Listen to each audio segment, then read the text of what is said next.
Good morning, ladies and gentlemen.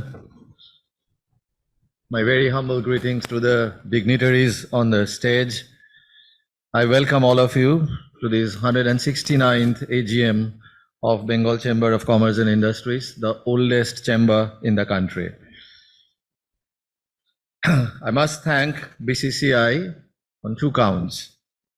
Firstly, for choosing such a relevant topic on the back of the AGM, on the day one of the AGM, for a topic which is being discussed amongst the bureaucrats, senators, politicians, thinkers, academicians, and also we would now like to take this discussion forward even to the corporates.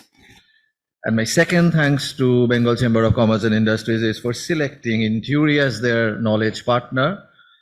We will be soon releasing the book or the paper which we have created, and Inaugural being a strategy and research firm, one of the areas that we always wanted to research on and found that very intellectually intriguing to us was the geopolitical matters, the international trade expansion, and the international politics and economics, how were they connected, and these gave us a unique opportunity to work on that.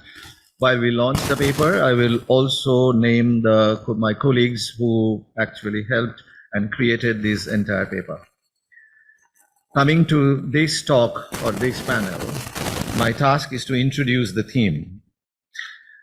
To introduce the theme, I must first try to define what we consider as Indo-Pacific, because many like me would possibly not be having the full length and breadth or full idea on the length and breadth of the Indo-Pacific. Now, Indo-Pacific has two connotations. One is geographically and one is geopolitically.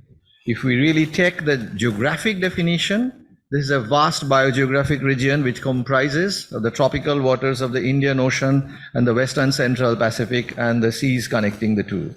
And within Indo-Pacific geographic definition, we have the Indian subcontinent having 4 countries, Southeast Asia having 11 countries, Oceania having 6 countries, Indian Ocean having 4 countries, and Middle East possibly 2 can still be considered as a part of the Indo-Pacific because they are slightly having a position or a part of theirs within the Indo-Pacific part. But the geopolitical inclusion may actually not include all. There may not be many countries who are really being considered in the geopolitical definition of the Indo-Pacific, and there could be many more which are also being considered as a part of the geopolitical definition of Indo-Pacific. It extends from the eastern coast of Africa across the expanse of the entire Indian Ocean to the western reaches of the Pacific Ocean, encompassing nations such as Japan and Australia.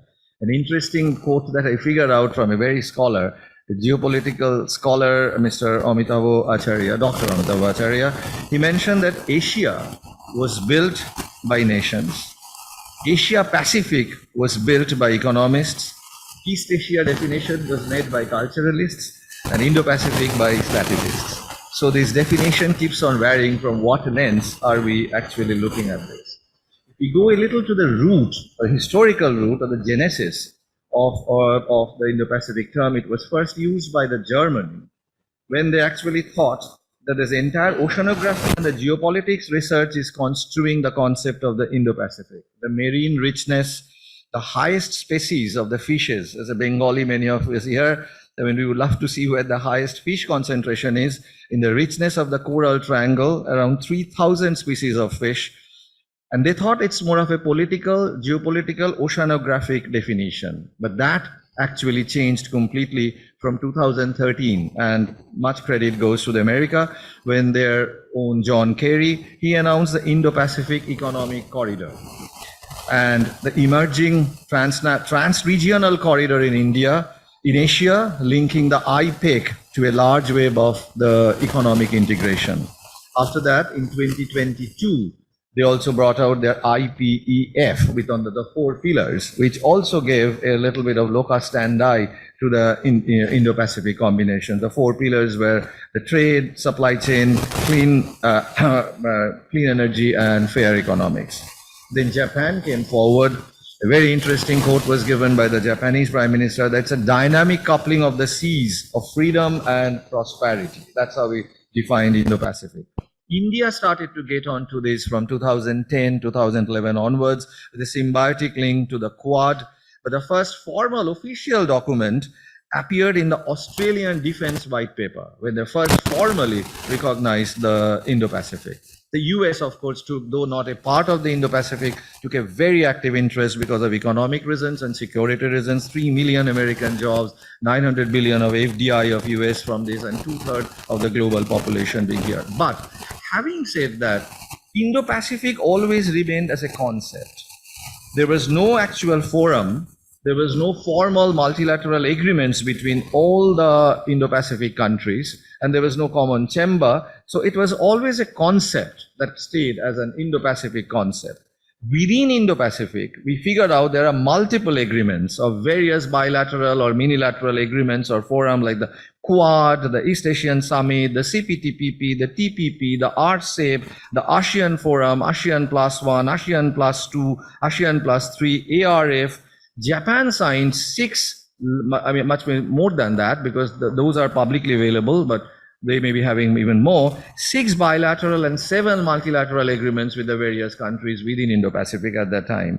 Australia signed 6 + 8, 14, and the US signed around 7 to 8 defense agreements. Now, the question that comes, and that is what we will be discussing, and that is where our panelists this morning as well as in the afternoon, we will be discussing that how an Indo-Pacific, such a broad multilateral multicultural agreement, will coexist when there are so many such forums and agreements which are already existing. Some of their clauses could be adjoining, some of their clauses could be complementary, some of them could be conflicting also. But with so many such minilateral agreements existing or a forum, how will Indo-Pacific still be having its own locus standi and its own recognition and identity? Now, what have been the broad pillars of these agreements? Or totally overall, the interest of the various countries, that the broad pillars, I mean, more or less it has been similar: drive more resources within Indo-Pacific, strengthen, unify, empower ASEAN, deliver on the Quad, economic progress, the balancing act of the power, diverse economic agreements, conflict avoidance, national sovereignty and independence to be upheld, dispute resolution, compliance and governance, sustainability, resolving territorial disputes, digital and physical infrastructure improvement.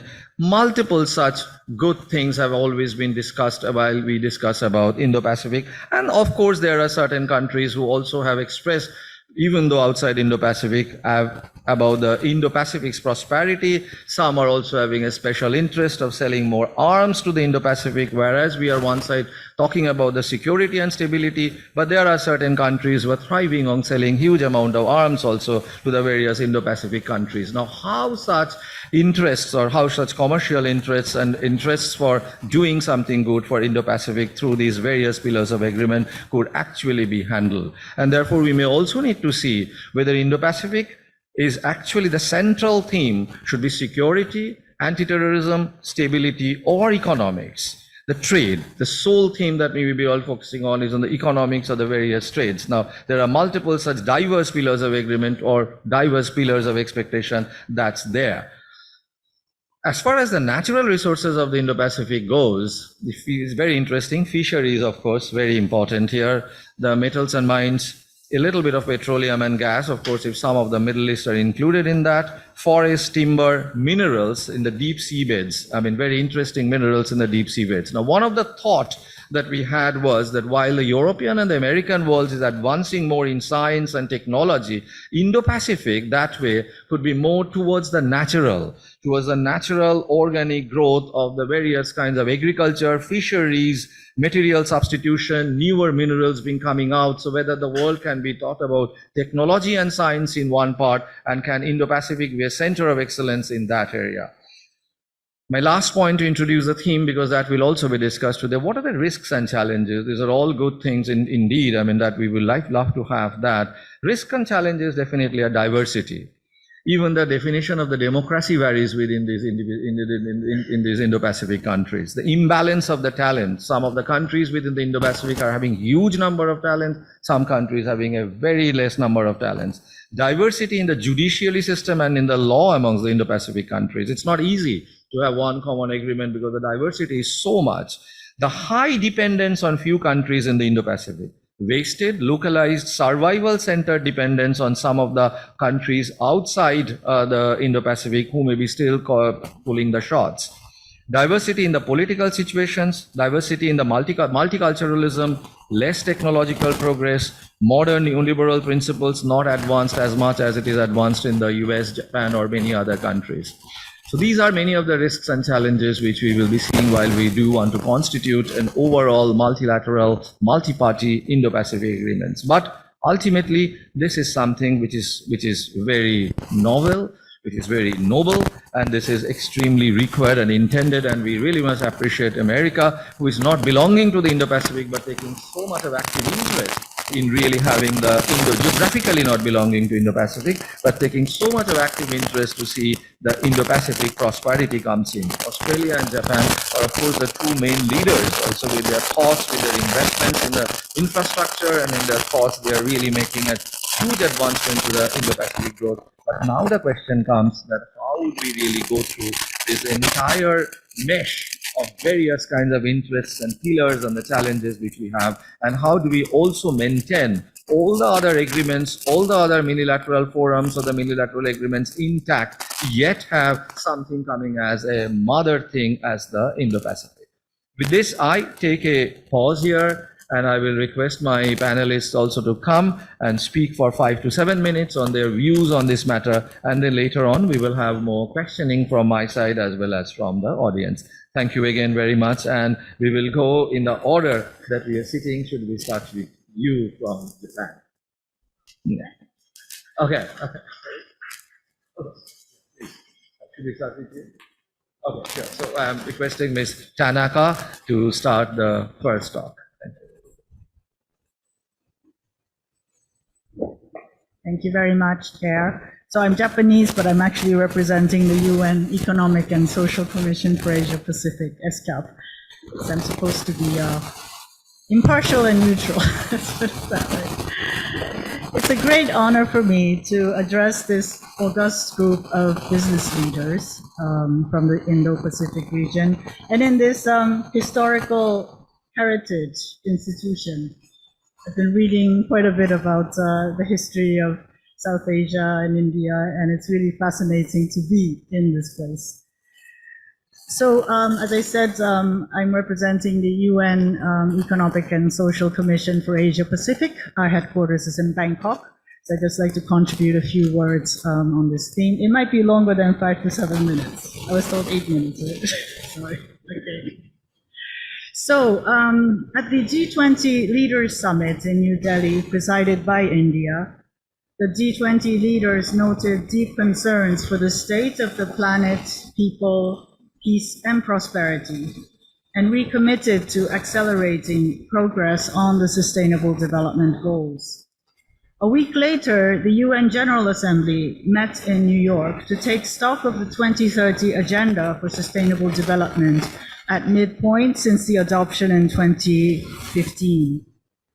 It depicted the grim reality of our world, quote, the persistent and long-term impacts from the COVID-19 pandemic, continued poverty and widening inequalities, and the multiple interlinked crises that are pushing our world to the brink, particularly in developing countries and for the poorest and most vulnerable.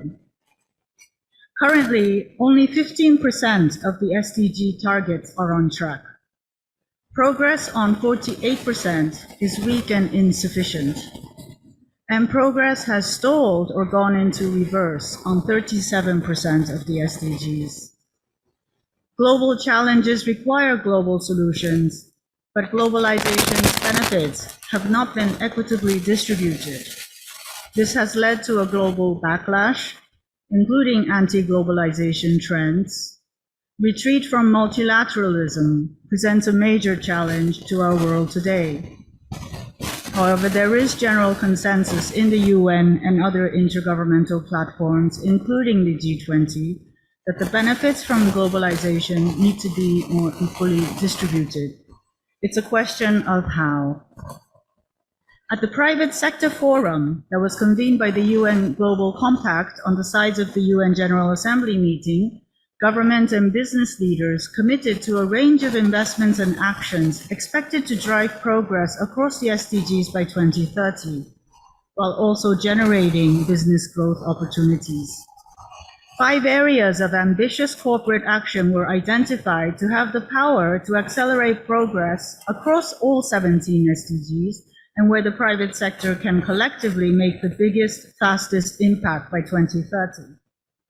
They are gender equality, climate action, living wage, finance and investment, and water resilience.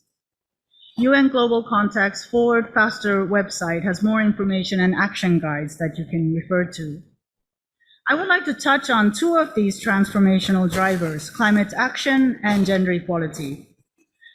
Ladies and gentlemen, addressing climate change and sustainability challenges requires innovative technological solutions, and the private sector plays a crucial role in driving innovation.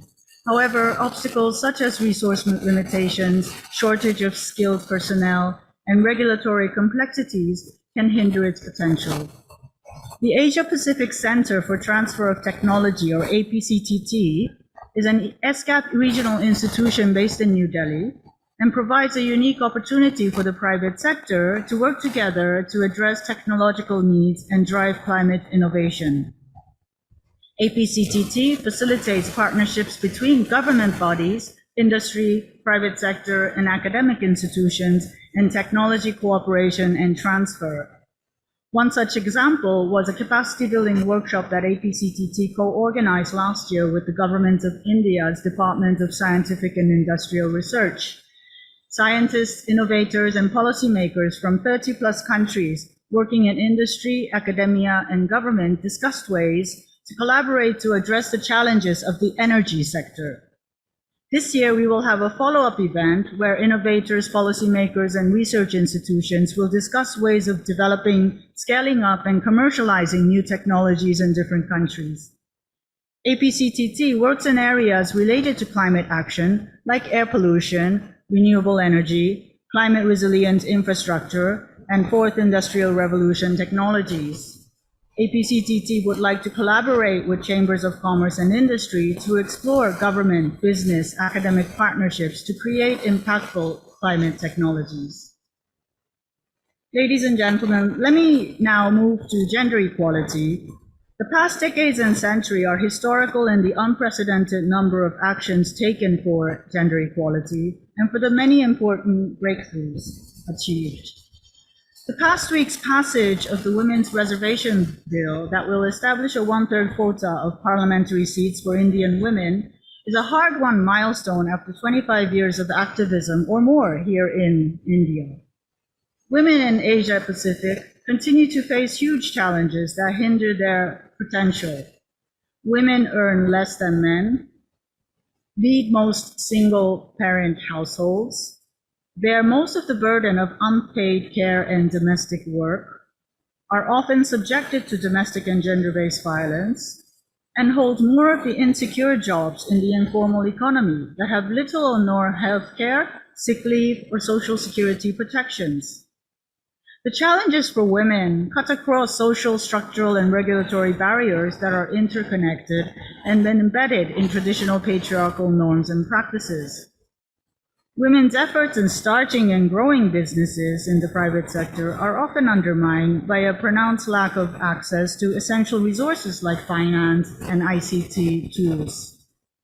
Chambers of commerce and industry can facilitate women's integration in this private sector through promoting equal pay for equal value and representation at management and all levels, access to finance, including specialized financial products tailored to the needs and challenges faced by women entrepreneurs, facilitating network and market access. We should note that many entrepreneurs, women entrepreneurs, are found in SMMEs, both formal and informal. SMMEs are in the hundreds of millions in the Indo-Pacific region and depend on larger businesses to be part of value chains and networks. Demonstrating an inclusive business culture can go a long way in changing social norms to include and support women's full participation. Enabling more women-led businesses to become members of chambers may require adjustments in eligibility and time requirements. Identifying and sharing good practices of women's inclusion across chambers and business councils in the region may be an activity ESCAP can work together on with this network. Ladies and gentlemen, chambers of commerce and industry and business councils can play an important role in promoting SDGs in a local or national context, and there may be very good examples amongst you. Regional cooperation amongst chambers of commerce and industry through initiatives like this Indo-Pacific Economic Conclave and the network in formation opens up so many opportunities to scale up progress towards the SDGs. I started my intervention with a grim picture of the world. I do want to end with a more hopeful message that we can all do something to bring positive change wherever we are and however small we start. If businesses unite within and across borders, and if international organizations like ESCAP can find meaningful ways of collaborating with businesses, I am hopeful that we can achieve more together. Thank you very much for this opportunity.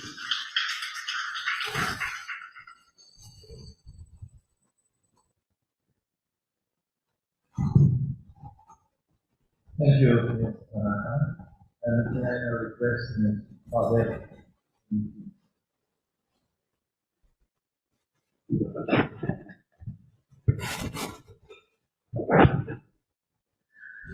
Friends on the dais, ladies and gentlemen, I am delighted to be here with all of you today at the Indo-Pacific Economic Conclave. I thank the Bengal Chamber for inviting me and for being a valued partner in strengthening economic relations in the Indo-Pacific region with this excellent and fulsome gathering. In a recent speech on the power and purpose of American diplomacy, Secretary of State Antony Blinken said that forging international cooperation has gotten more complex. And I will say Mr. Dasgupta's description of the Indo-Pacific and all of the history and the various organizations definitely demonstrated the complexity. But it's not only complex because of the rising geopolitical tensions. It is also complex because of the mammoth scale of global problems like the climate crisis, food insecurity, and mass migration and displacement. And of course, as Ms. Tanaka mentioned, the lack of progress that we're making on the SDGs. Our vision for the future, a world that is open, free, prosperous, and secure, is not the US vision alone, but rather the enduring aspiration of people in every nation on every continent of this very special planet. The core of our strategy for achieving that vision is re-engaging, revitalizing, and reimagining our greatest strategic asset, the alliances and partnerships that the United States has. Since the release of the Biden administration's Indo-Pacific strategy in February of 2022, the United States, in coordination with our allies and partners, has taken historic strides to advance our common vision for an Indo-Pacific region that is free and open, inclusive and interconnected, prosperous, resilient, and secure. And while I agreed with many of the points that Mr. Dasgupta made, I would disagree. The United States is very much an Indo-Pacific nation. And we have been an Indo-Pacific nation since our founding. So we can perhaps talk about that in our conversation. The United States continues to demonstrate leadership and commitment in the Indo-Pacific region.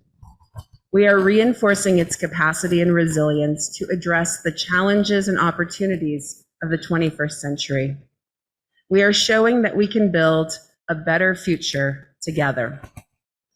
In May 2022, we deepened our economic engagement in the region and provided an affirmative model for economic cooperation through the launch of the Indo-Pacific Economic Framework for Prosperity, IPEF, which was mentioned earlier and also was mentioned in the concept note for this conclave several times. IPEF has sparked discussions on innovative ways to enhance longer-term economic cooperation in the Indo-Pacific region, the world's most populated and fastest growing. Indo-Pacific countries are crucial economic partners with the United States. The combined markets of the 14 Indo-Pacific Economic Framework countries represent nearly 40% of the world's gross domestic product, representing significant opportunities for collaboration and economic growth between governments, between business organizations, and between businesses and people.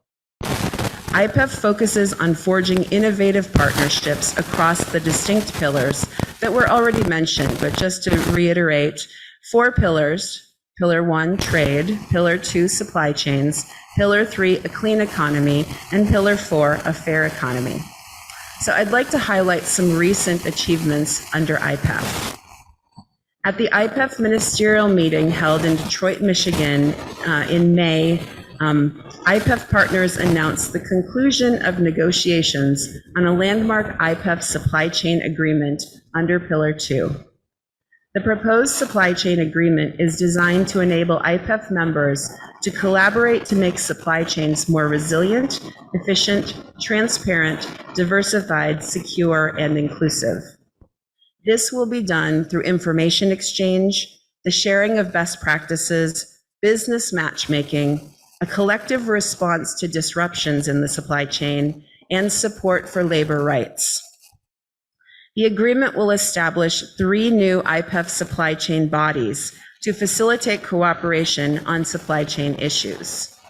The first, the IPEF Supply Chain Council, will be a mechanism for IPEF partners to develop sector-specific action plans for critical sectors and key goods to enhance the resilience of IPEF partner supply chains. The second, the IPEF Supply Chain Crisis Response Network, will be an emergency communications channel for IPEF partners to seek support during supply chain disruptions.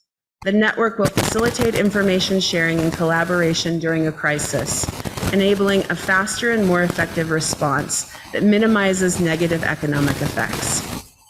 The third, the IPEF Labor Rights Advisory Board, will support IPEF partners to partner efforts to promote labor rights in their supply chains, as well as sustainable trade and environment. The board will consist of government, worker, and employer representatives. IPEF partners are committed to operationalizing this landmark agreement. This includes starting preparatory work to bolster resilient supply chains, while also recognizing the different economic and geographic characteristics of each of the partners. At the same ministerial, under the clean energy pillar, the IPEF partners explored ways to pursue their respective climate goals. Together, they agreed to advance cooperation on research, development, commercialization, availability, accessibility, and deployment of clean energy and climate-friendly technologies. Delivering concrete outcomes is important. IPEF partners are identifying areas for cooperation to realize their unique pathways toward economies that have net zero emissions. In the fair economy pillar, IPEF partners have made progress toward development of an agreement that will strengthen implementation of effective anti-corruption and fair tax measures to boost commerce, trade, and investment among IPEF countries. IPEF is also an upskilling initiative. As Tanaka-san said, there are a lot of challenges in skilling. IPEF aims to provide digital skills primarily for women and girls in developing countries in the Indo-Pacific. 14 US companies will each provide 500,000 or more women and girls with upskilling opportunities in IPEF emerging and middle economies by 2032. This initiative, which is being promoted by the US Department of Commerce in conjunction and partnership with the Asia Foundation, will have an incredible impact. I mean, just think about that. Over the next decade, 7 million women and girls will learn how to use digital tools, which could change their lives professionally and personally. So I'm going to leave IPEF for now and move on to another critical partnership in the region, which was also discussed a little bit earlier, the Quad. As Indo-Pacific countries, Quad partners Australia, India, Japan, and the United States are deeply invested in the region's success. Harnessing our collective strengths and resources, we are supporting the region's development, stability, and prosperity through the Quad's positive practical agenda. So let me share a couple of insights from the last Quad Leaders Summit in May. The Quad is deeply committed to fostering investment that will aid economic development in the region now and in the future. A network of investors and executives across Quad countries called the Quad Investors Network, or QUIN, was officially launched during the summit. The QUIN will facilitate access to capital and the formation of technology partnerships through the establishment of an advisory board of business leaders and expert working groups. The Quad's science agencies are also hard at work identifying joint funding opportunities to encourage collaborative research between Quad partners that leverages the latest science and technology advances to benefit farmers. This initiative is called the Advancing Innovation to Empower Next Gen Agriculture, or AI Engage.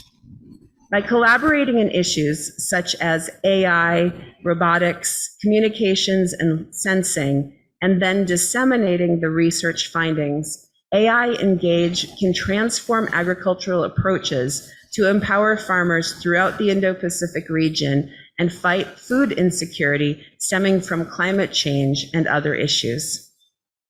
Speaking of climate and energy, clean energy, the Quad partners are working together to identify and address gaps in our manufacturing capacity for critical clean energy materials and technologies. In particular, the program is focused on the supply chains for solar photovoltaics, hydrogen electrolyzers, and electric vehicle battery technologies. In health, the Quad partners are pooling efforts to expand and integrate surveillance for key technologies or for key pathogens and increase workforce training for pandemic preparedness and response. Partners are also collaborating to expand virtual training and telemedicine capacity and to strengthen vaccine data systems and diagnosis and treatment capacity at core hospitals. So from the Quad, now let me turn briefly to our US-India bilateral relationship. The US-India partnership has charted a steeply rising trajectory over the past few decades. And of course, just this year, there were two significant leaders' meetings between Prime Minister Modi and President Biden. Our two leaders affirmed a vision of the United States and India as among the closest partners in the world, a partnership of democracies looking into the 21st century with hope, ambition, and confidence. US Ambassador Eric Garcetti, here in Delhi, is committed to expanding how the United States and India can translate our values and dreams into a more peaceful, secure, and prosperous future for all peoples. His vision is based on one fundamental fact: the United States and India are better off together, and we produce better results together. When we work together for peace, for prosperity, for the planet, and for our people. And those people are the people of India, the people of the United States, the people of the Indo-Pacific region, and the people of the whole world. So I'm going to stop there so we can have some time for a good discussion. Thank you so much for the invitation to be here today.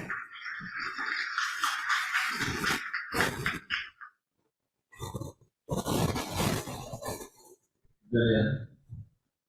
Of course, in mind, in spirit, in economy, in your leadership, America is very much a part of the Indo-Pacific. Maybe geographically a part of the Indo-Pacific, we have to shift transversely a little bit on the longitude side. They do not know how that can happen. But you are very much an integral part of the Indo-Pacific. In fact, you have to start.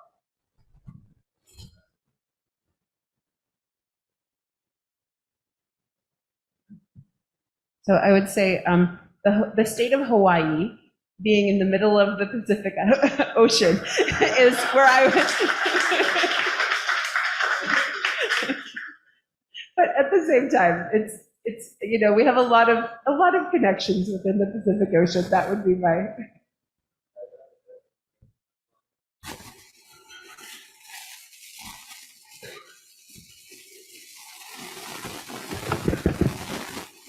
Mr. President, Mr. Moderator, distinguished members from US and SCAP, Mr. Sanyal, distinguished guests. I step in for Rowan Answorth, the Consul General, who is unable to make it today. I actually, with the alphabet S, always had the opportunity or the privilege to prepare for my presentations in a classroom while the students from A to R would present theirs. And I was actually, wanting formally to ready myself for my presentation, which is in the afternoon session. But things are the way they are. And Rowan was looking forward to the event. And a couple of days back, when I was discussing with her on what we should be preparing for the event, she's actually looking forward to it. So I would say only things that she would want to say, and I would steer clear of anything other than trade, because that's the only thing I individually understand. We have virtually the entire quad on the dais. Of course, some of us are wearing different hats today, but we are also members of the Indo-Australia and Japan. We are partners in the Trilateral Supply Chain Resilience Initiative. And the two fun facts, which is interesting, Australia's Indian diaspora is almost 700,000, and it makes a huge contribution to Australia's society and economy. Indians in Australia are the second highest tax-paying diaspora after the British. Amongst the various trade agreements that India has been negotiating or signed, two of them stand out because they were in 2022. The others are on the way. One was with UAE, which has got a period of time. They have got phases in which they will come into effect. But the Australia one, which is very, very interesting because we signed it in April. It came into effect as the Economic Cooperation and Trade Agreement called ECTA on 29 December 2022. And we are now moving further towards a comprehensive economic cooperation agreement, which is the CECA, which is under discussions at the moment. It's interesting to know that Australia's exports to India is highly concentrated in coal. 70% of Australia's exports to India is coal. And the trade deficit is largely because of this single item. But also in India's imports from Australia are primarily in the sector of raw materials and intermediate goods, whereas from us, we send mostly finished products, which are in different segments, which I will be talking about today. But this economic partnership agreement that we have is in goods, it's in trade and services, in rules of origin, in technical barriers to trade, in customs facilitation, trade remedies, legal and institutional areas. Australia has offered us 100% duty access on tariff lines, 98% immediately and 2% in the near future. 100% is huge, and 98% immediate is huge, which is not seen in other trade agreements. Exports in the following labor-intensive sectors are the ones that we, as Indians who are exporting to Australia, should look out for. One is textiles, and which primarily includes apparel and made-ups, agricultural and fish products, leather, footwear, furniture and sports goods, jewelry, machinery, electrical goods, railway wagons, pharmaceutical products and devices.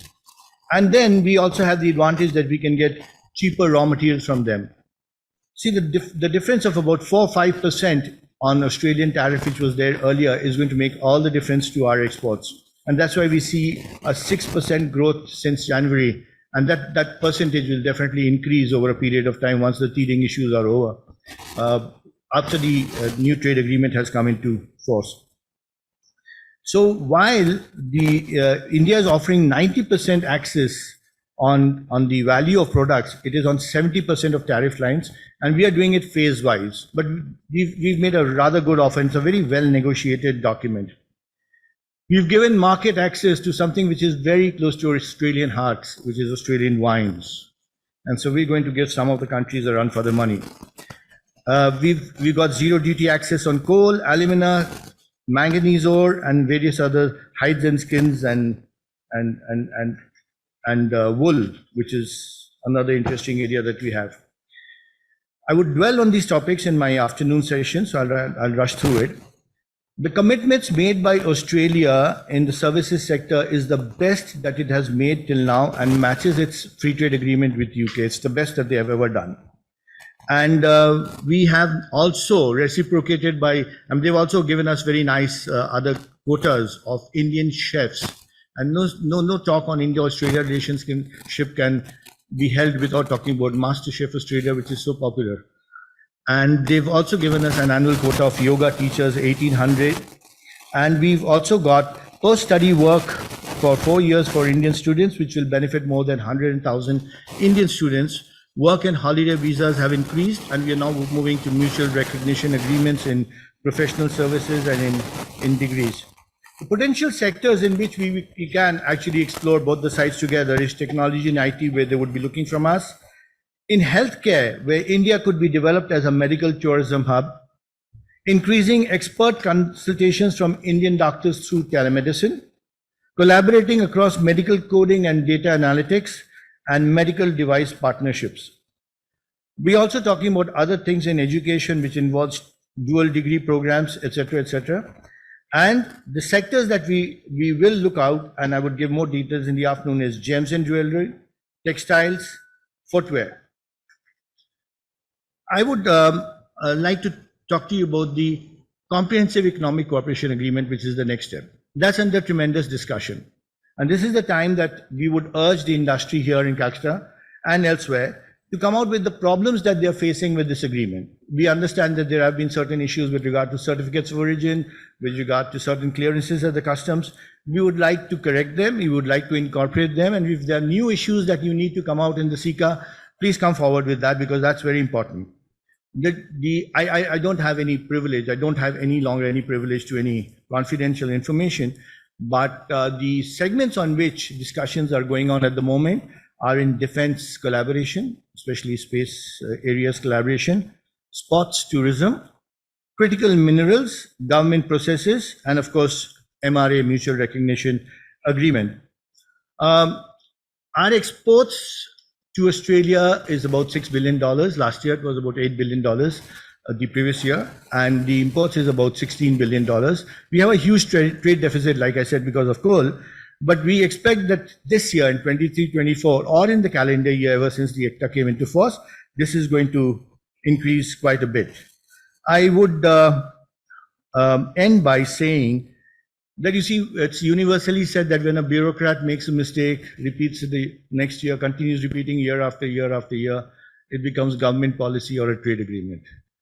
Having worked in the government for so long, I can assure you that's not true for most of the governments, and definitely not true for India, and definitely not true for this trade agreement. It's a very well drafted agreement. Would request you to kindly look at it very, very carefully. I would also say that it's ironic, having studied in the US, the entire family studied there, the next generation studied and works there. I would urge you to look at Australia as the new education destination, the new work destination. I honestly think that's something that you really need to do. We are working very hard on the universities, and I would definitely like you to look at that. It's not really far. We are both definitely in the Indo-Pacific. It's not really far. It's just on the other side of the equator, maybe a couple of ponds away. That's about it. I would thank BCCI and especially Shubhadeep and his entire team for working this out. And of course, MEA, distinguished members from the MEA are here. This is very, very topical, very important, and I think it's important for all the partners in this. Thank you very much for the opportunity.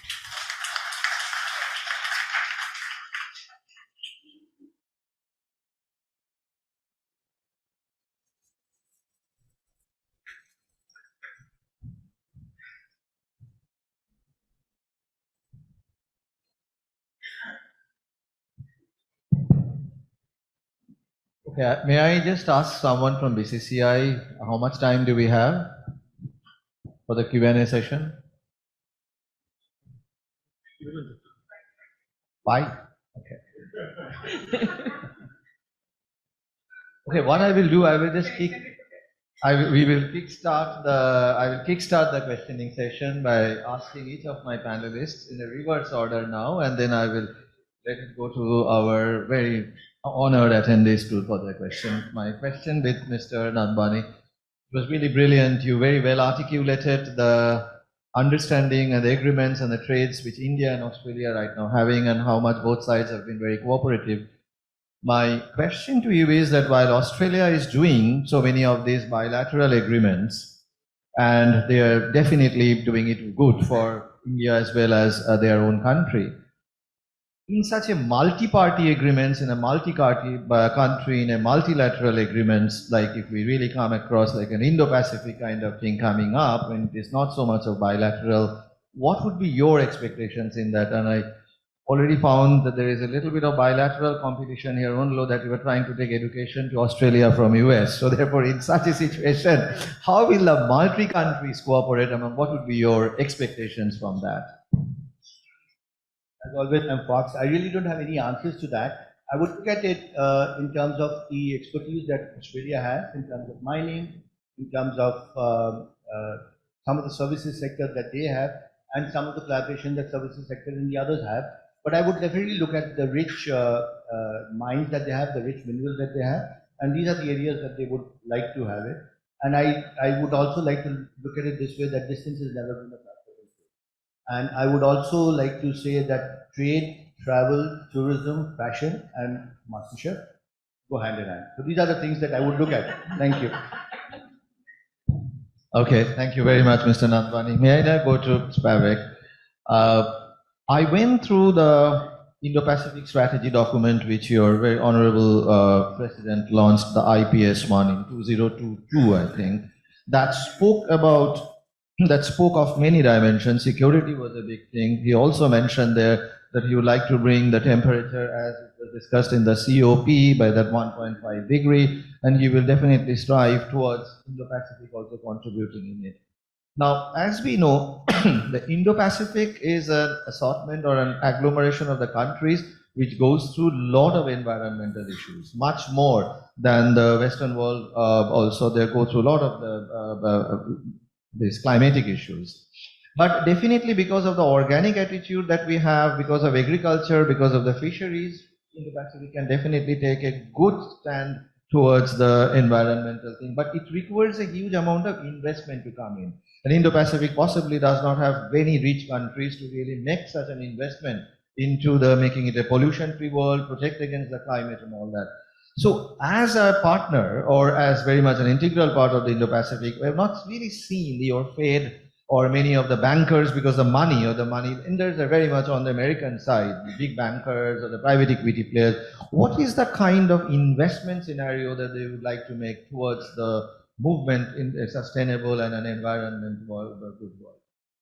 I think you make an excellent point that if we are going to both mitigate and adapt to the changing global climate, which actually is impacting a lot of the world. Now, there are some parts of the Western world that perhaps have stronger infrastructure because of the way it was developed, but at the same time, the amount of infrastructure that is being impacted globally by changing climate is dramatic around the globe. So I would say that to a certain degree, when we think about investments and you look at the way investment banks in the United States or pension funds or other groups are trying to make a difference, you have many more pension funds globally, including sovereign wealth funds, that are looking at ESG principles in order to make their investments count.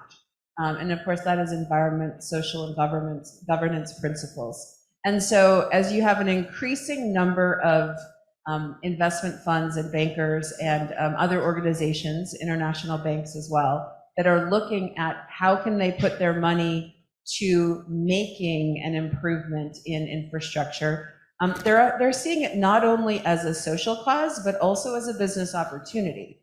And again, because the more stranded assets there are in the world, the more challenges we're going to have, the more individual businesses are going to be hurt, the more insurance is going to be needed, and so on and so on. And so I think that's an area where, but at the same time, those same investment funds are interested in operating environments where they don't face corruption, where they don't face labor issues, where they know that the contracting that's being done for the infrastructure is being done to meet international standards. And so that's where the governments have come in at the trilateral level, US, Japan, Australia have an agreement related to trilateral investment in infrastructure. And there are other initiatives in which we have created, which give countries that are looking at infrastructure investments an opportunity to have a set of experts look at their contracts, identify ways that they can meet new standards in order to make sure that they are not only mitigating, but also adapting to the changing climate. So there's a lot of different programs that the US government is supporting along with the Quad, as well as international banking and infrastructure. So I think there is an opportunity, but of course the money does not move quickly enough. And so I think that's one of the struggles that we're seeing globally. And that's why when the US goes to the COP each year, we do bring additional funds, we do bring additional resources, not only to the COP itself, but also to all of our bilateral and multilateral agreements, so that when there are opportunities that are seeking funding, they're able to compete for those funds. Thank you very much. Very, very well articulated. Maybe we can think of like the BRICS Bank, a bank in the Indo-Pacific with a clear objective, analogous to the BRICS Bank being created with the help of America. Moving to you, Naka, of course, as a representative of the United Nations, and you also touched upon the point of the global value chain. You also mentioned about the supply chain and the global value chain. Now, as also World Bank published a report in 2017, that how the GVC, the global value chains, is becoming very important. So it's not no more, they mentioned that GDP should not be the measure of a country, the GVA, the global value add, should be the measure of a country, because the GDP may be strong, but they may be producing an extremely important key component of a major product that's controlling the GDP of the world. So do you think Indo-Pacific countries, rather than trying to really become a huge manufacturing hub of its own, can really play a very strong central role in creating a GVC hub of many products that may be originating in the Western world, the Americas or the Europe, but they are actually following the GVC and creation of the global value chain? And my another question to you linked to this is that the United Nations, this is global bodies like the World Trade Organization, the World Bank, these kinds of global bodies, how are they looking at the concept of an Indo-Pacific economic treaty being created? Working? Is it working? Thank you very much. The second question. Hello?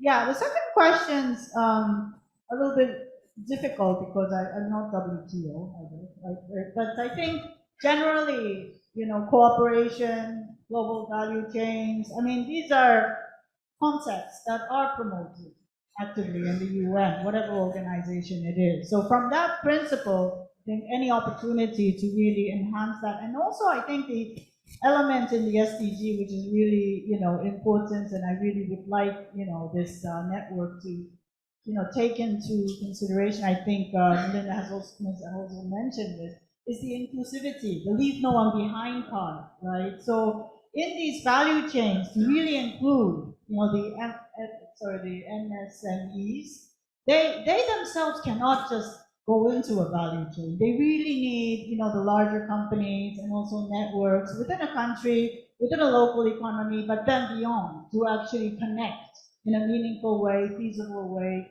So if that could really happen, I think it's really, really exciting. The global value chains, I think all of us were really, awakened of how much we're connected during that COVID-19 crisis, right? Where basically everything stopped. I mean, and we realized that, I didn't realize that, I was reliant on a supply chain that goes half the way all around the world. So I think that's an eye-opener in terms of the value of it. And I think the importance of value in that chain. Not all chains are necessarily value addition. Sometimes it is, discriminatory, it is unequal, and therefore that kind of, corporate responsibility or the, the principles of ESG or whatever that may be, the principles that are being, really over and over again, repeated by the UN agreements, even in all these, the G20 and intergovernmental agreements, those principles come again, over and over again. I think the challenge is really implementing it. So, any opportunities, I don't think there's any one size fits all, this is how you do it, blueprint, but any opportunity that, this network brings, and just mindful of that checklist of, okay, is this adding value? Is this including? Is this, promoting women to participate? I love that initiative you were saying of the 7 million women having an opportunity that, maybe be able to participate in this network very actively. I think it's really, really exciting. I hope that would be something that, you would be able to do. And I hope ESCAP may be able to, through our Asia Pacific forums, able to connect with you and facilitate as well. Very well answered. Maybe go now to the audience and take questions from there. Any hands to raise? Yeah, I can see there on the last but one row. Do you have a microphone in the hall?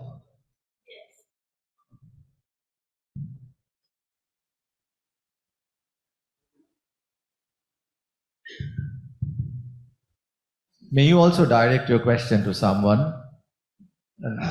Thank you. Good morning, Vipul Chakrabarty from Kutch. Question is to CG Babbitt. More of an observation. I'd really like to hear your thoughts on that. See, none of you, for whatever reason, spoken about the importance of democracy. Indo-Pacific is about all democratic countries. I would say that, well, in democracy it takes time to things move, but they are more resilient. So suddenly we don't want a reputation of Ukraine in Taiwan. So what is your observation or what is your thoughts on that? And the security aspect in particular. So just to make sure I understand, the observation is about the fact that we didn't speak about democracy, but I believe that we actually all spoke on the basis of democracy.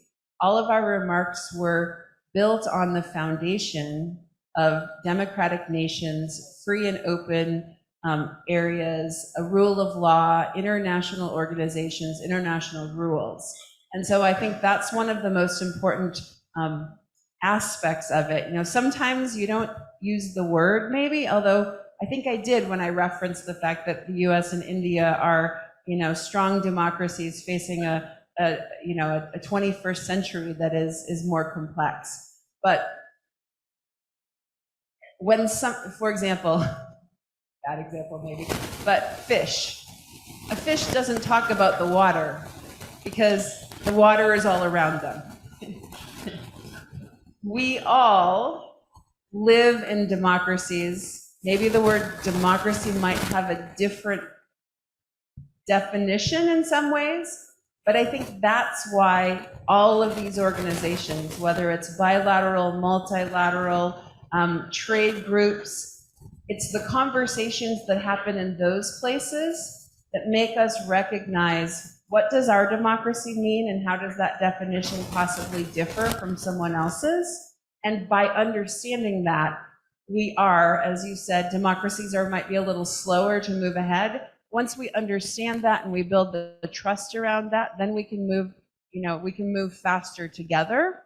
Whereas if we try to sort of assume that our democracy is the same as another place's democracy, you move forward together and then you run into roadblocks or barriers that you don't understand where they're coming from. So I think that's one of the things that we are doing is as we talk about the Indo-Pacific region and we put all of these organizations together, we identify those areas of common language but different definition that then we can work on together so that as we move forward, we've understood and we have a common agreement that will get us to someplace faster. Thank you. Thank you. I think we have overshot our time too much, and therefore we have to close the session here now. But the panelists will be around, so therefore if you have more questions, you definitely will get a chance to interact with them. I would end the session by giving my thanks to Mr. Naka, you, Shubir Babu, for having us here, Ms. Pavik, for your brilliant talk, and also Mr. Nandwani. And we're really grateful to you because you were not in the session, but you really came in. Thanks very much for agreeing. Thank you very much.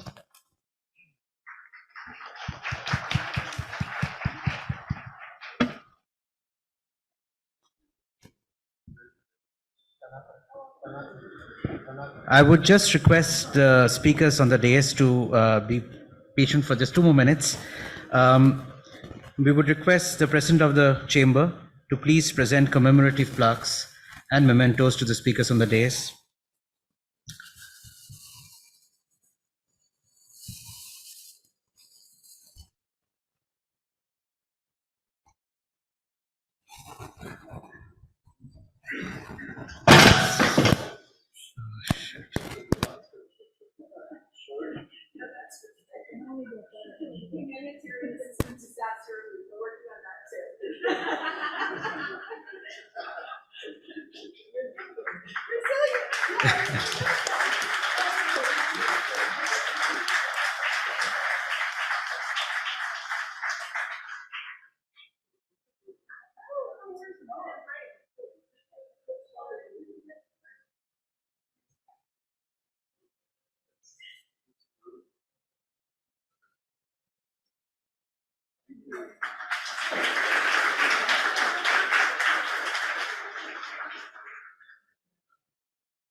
Thank you. Please remain on the dais. We just have one more, small, ceremony to perform. We shall now release the position paper written by our knowledge partners in Intuary Consulting. And this is exactly on what we have discussed and what we are going to discuss in the second, half, and of course tomorrow. So may I request Shri Sanjeev Sanyal, Member Economic Advisory Council to the Prime Minister, and Madam Ms. Neelam Rani, to please come to the dais and join the other speakers, as well as Professor Ajitabu Rai Chaudhuri, the Chairperson of the Economic Affairs Committee of the Chamber. Can I request my colleagues to please hand over the position paper to all these dignitaries on the dais?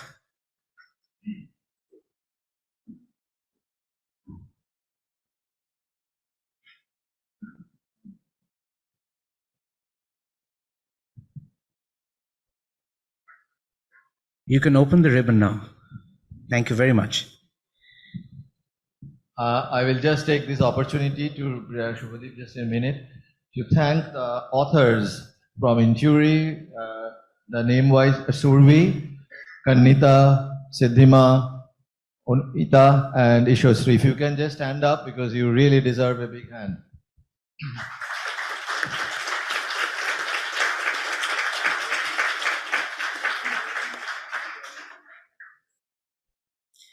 Thank you very much.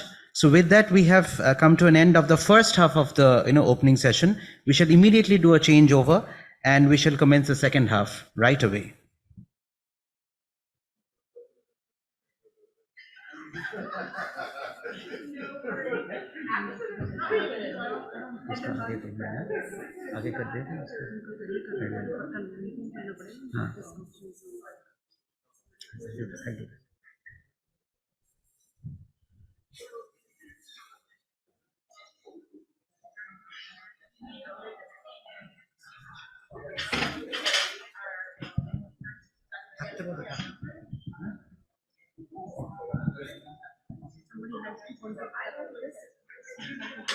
Yes. Right.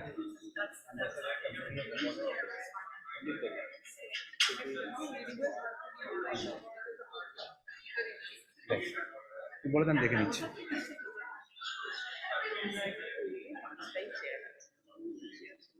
হবে না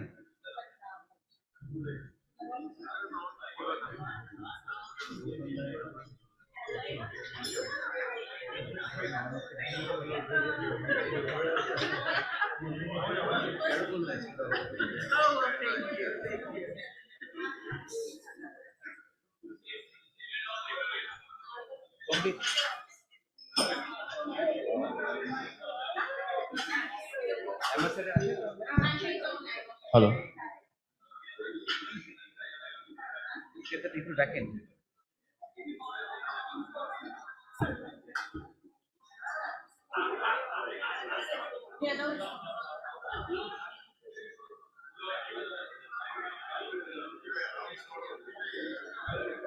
We are starting the session right away. And may I request all in the room to please take their seats.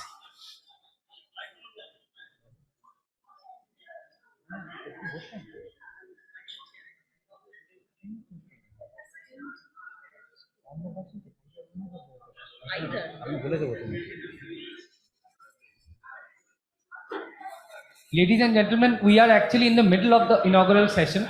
If you could kindly get seated. I request my colleagues outside the hall to usher people in because it's not a break, it's just a changeover happening.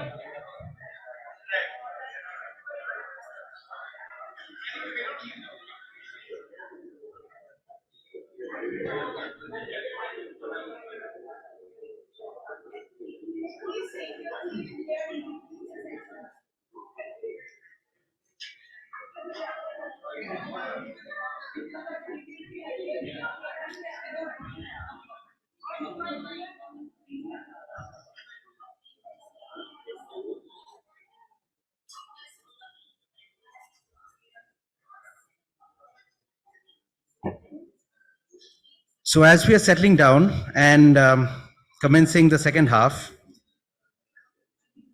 I would just introduce to you the speakers we have for this session, and this is not a panel session. The moderator from the Bengal Chamber will be Professor Ajitabu Rai Chaudhuri, who's former head of the department, Jadavpur University, and currently Professor Emeritus and Head of Department of Economics, Adams University, as well as Chairperson, Economic Affairs Committee, the Bengal Chamber of Commerce and Industry. We also have with us Mr. Sanjeev Sanyal, Member, Economic Advisory Council to the Prime Minister of India. We have with us Srimati Neelam Rani, IFS Director, Branch Secretariat, Minister of External Affairs, Government of India.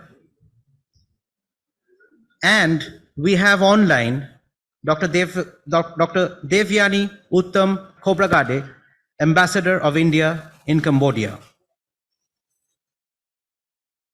I would request Professor Ajitabu Rai Chaudhuri to briefly commence this half, and then we shall have the first address by the Indian Ambassador to Cambodia, Dr. Khobragade.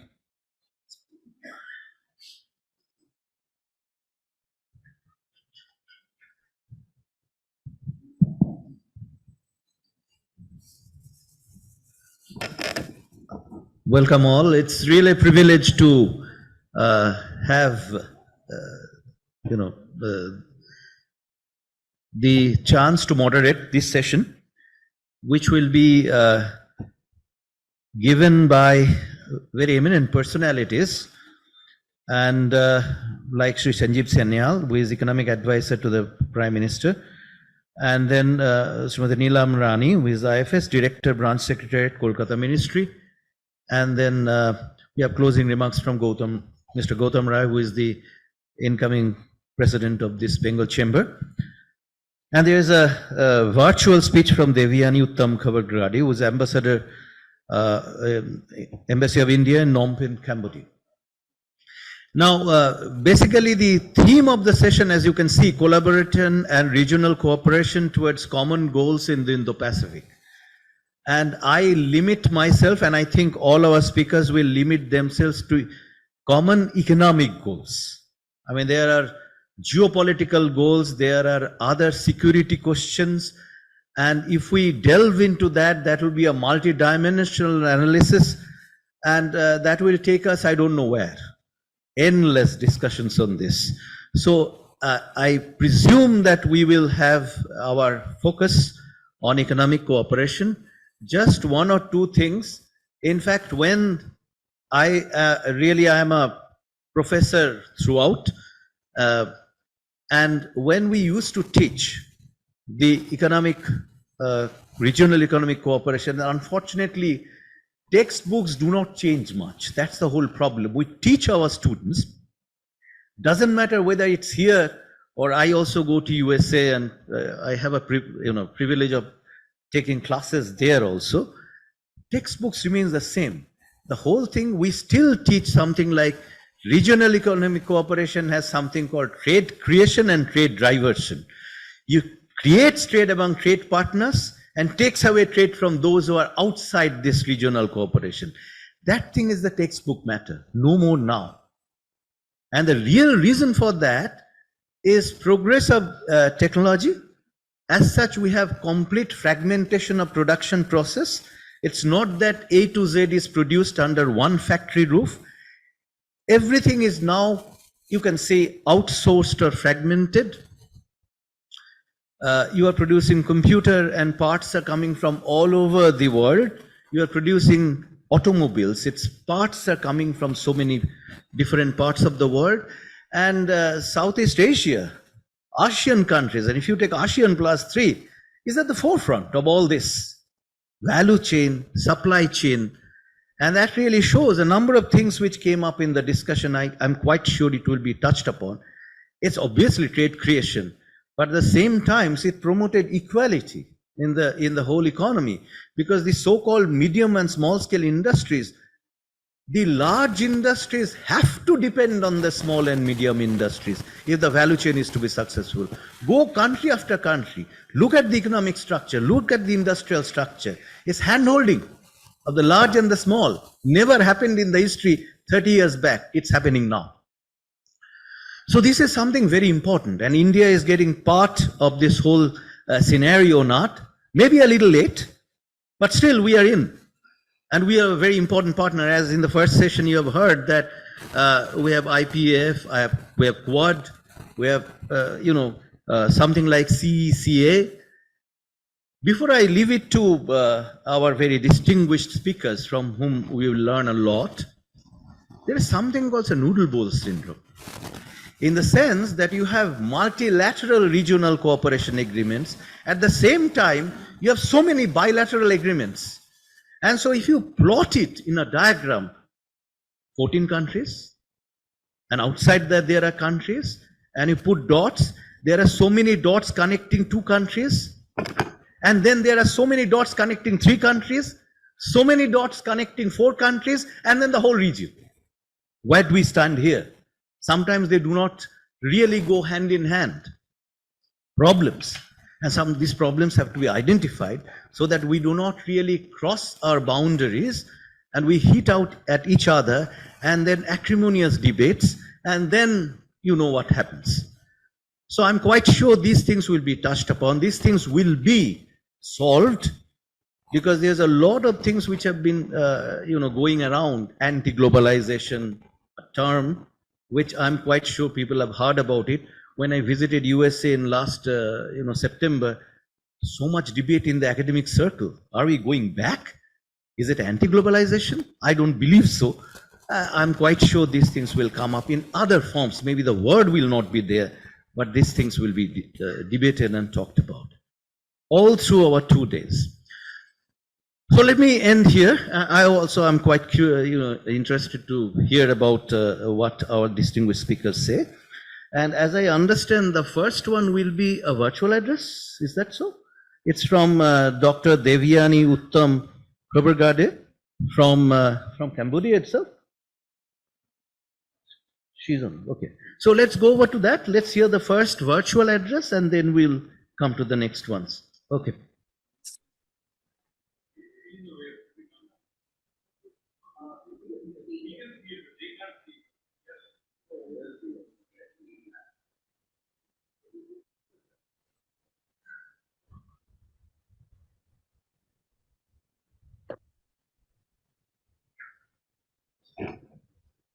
Can you hear us, ma'am?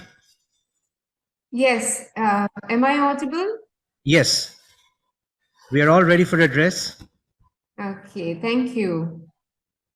So, distinguished guests, ladies and gentlemen, first of all, let me congratulate our branch secretariat head, Ms. Neelam Rani, for taking this initiative and organizing this important event. It is indeed a pleasure for me to join all of you virtually today in the Indo-Pacific Economic Conclave. The Indo-Pacific is arguably one of the most strategically important regions in the world today. The importance can be underscored by the fact that the region is at the center of global trade and commerce, accounting for 65% of the world's population, 63% of the world's GDP, 46% of world's merchandise trade, and 50% of world's maritime trade. India was amongst the first to articulate its vision for the Indo-Pacific.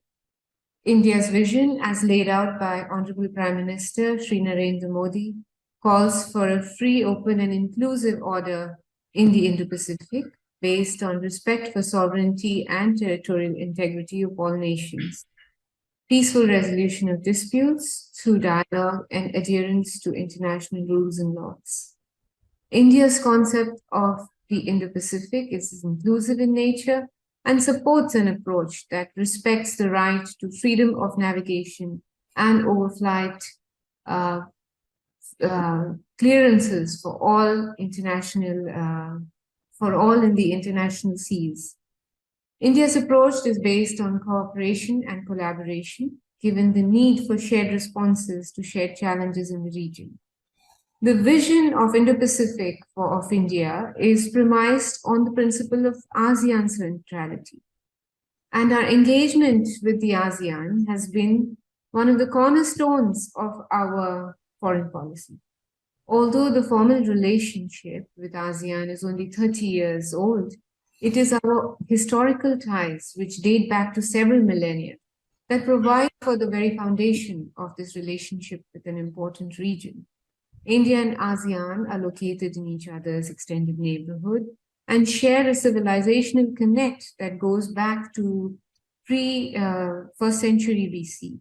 And in terms of heritage civilization and cultural linkages, this is the region that is probably closest to India as compared to any other. The Look East policy in 1992 gave a strategic push to India's engagement with the ASEAN countries and focused on economic integration. This was revamped in 2014 into the Act East India policy. As you're aware, India joined ASEAN formally in 1992 as a sectoral partner and became a full-fledged member in 1994, and the interaction was upgraded to summit level in 2002. I was fortunate enough to be part of the historical celebrations in Cambodia of the 30th anniversary of India-ASEAN dialogue relations in November 2022, when the relationship was upgraded to a strategic comprehensive partnership. India is also an active member of the ASEAN Regional Forum and the East Asia Summit and the ASEAN India Defense Ministers meeting plus. Well, as an Indian ambassador to Cambodia, I would like to take this opportunity to elaborate the potential that Cambodia holds for India, and especially for the east of India, which is the closest region that and has cultural and historical similarities, and also many more people-to-people linkages as compared to the other parts of India. India and Cambodia share a civilizational and cultural connect. This is probably the closest of Indian bastion in the Indochina, and the most Indianized of all of the Indochina countries. India established its relations with Cambodia 1 year prior to its independence in 1953 as part of our anti-colonization movement, in which Cambodia was a partner of India. India was amongst the first countries to recognize Cambodia after the fall of the brutal genocidal Khmer Rouge regime, and was the first one to open its embassy in Cambodia in 1981. This has kept us in good stead with the political leadership of Cambodia, which recognizes indebtedly and with a lot of gratitude the support that India provided to the new government after the genocide regime fell. India offered legitimacy and extended a helping hand to Cambodia by building the capacity of Cambodian leadership. To that extent, we share extremely close political relationship, and the cultural affinities and the civilizational linkages make Cambodia a very, very friendly country for Indian businesses to operate in Cambodia. Today, our relationship with Cambodia has achieved a multifaceted character with regular interaction at political and official levels, exchange of bilateral visits, capacity building, cultural exchange, development partnership, assistance towards demining efforts, and restoration of cultural monuments, which includes the restoration of the world-famous Angkor Wat Temple, which is the largest temple complex, Hindu temple complex in the world. And Cambodia is truly indebted to India for that, because Angkor Wat is their national heritage and their national pride. And India was the first country to come after Khmer Rouge to restore the cultural monuments of the Angkor Wat. So today, Cambodia forms and is an important partner for India in our Indo-Pacific vision, as well as in peace policy and our relationship with ASEAN. So while I've elaborated this background, I would like to inform you what are our priorities with Cambodia. We are looking at more of culture, commerce, and connectivity as our priority areas for our engagement with Cambodia. We have been making efforts to establish direct connectivity of airlines between our two countries, and hopefully by the end of the year, we should have a direct air connectivity between the two countries. We are also trying to see how to establish physical connectivity through infrastructure development, with further extension of eastward expansion of the India-Myanmar Thailand trilateral highway. We are trying to negotiate a bilateral investment treaty, which is in its last stages, and we're trying to start negotiations on a preferential basis with Cambodia. An institutional arrangement is already in place for exploring the integration of the United Payment Interface with Cambodia. So we are trying to see how to leverage our cultural and our civilizational linkages, as well as our deep political trust, to ensure that we build economic constituencies between our two countries.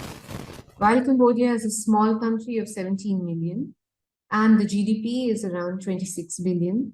However, there's immense potential for companies, Indian companies, to look at Cambodia as a very India-friendly, Indophile, business-friendly country, where one can invest and be sure that Indian companies will be level playing field, and also special treatments because of the immense political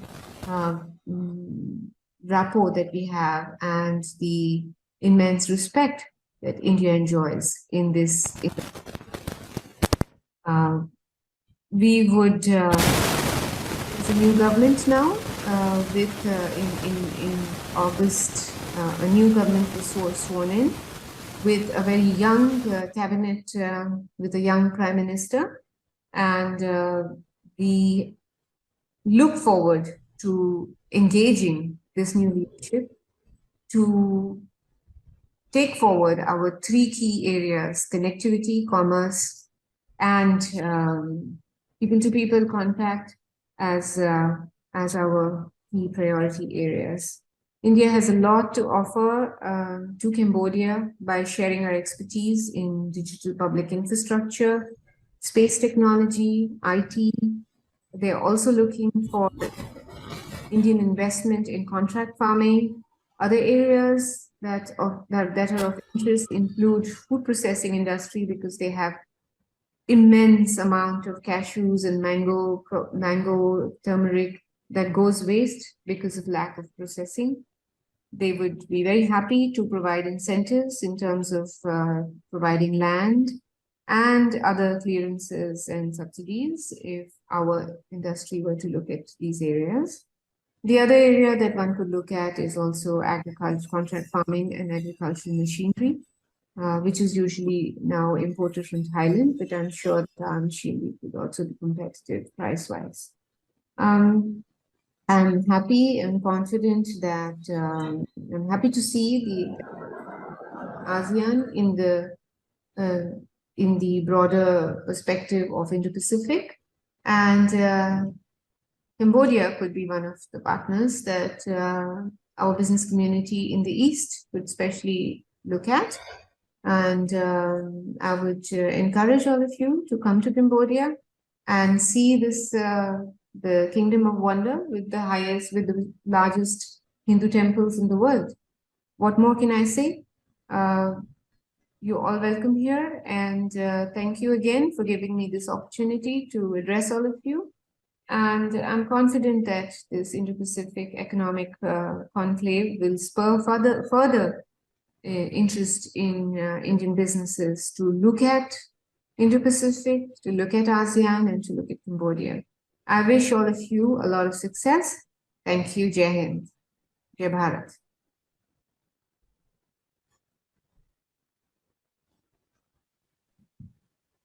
Thank you, Dr. Kogukade. In fact, I can assure you that a lot of people from this part of India are traveling to Cambodia. It's a destination now for travel. So that other things, we are definitely interested. Well, let's go over to now Sanjeev Sanya, member, Advisory Council to the Prime Minister. We are all waiting for this.